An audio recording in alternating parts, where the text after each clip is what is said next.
ആദ്യമായി നടന്ന പാതകം അല്ലെങ്കിൽ തെറ്റ് അല്ലെങ്കിൽ ഒരു കുറ്റം എന്ന് പറയുന്നത്, മനുഷ്യൻ ചെയ്ത, സൃഷ്ടികൾ ചെയ്ത തെറ്റ് എന്ന് പറയുന്നത് ജിന്നുകളിൽപ്പെട്ട ഇബ്ലീസ് ചെയ്ത തെറ്റാണ്. ആദം അലൈഹിസ്സലാമിന് അറിവ് കൊണ്ട് അല്ലാഹു ബഹുമാനിച്ചപ്പോൾ അറിവുള്ളവരെ ആദരിക്കണമെന്ന് പഠിപ്പിക്കപ്പെട്ടവരാണ് നമ്മൾ.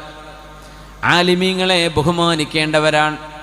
യർഫഇല്ലാഹു അല്ലദീന ആമനൂ മിൻകും വല്ലദീന ഊതുൽ ഇൽമ ദറജാത്ത്.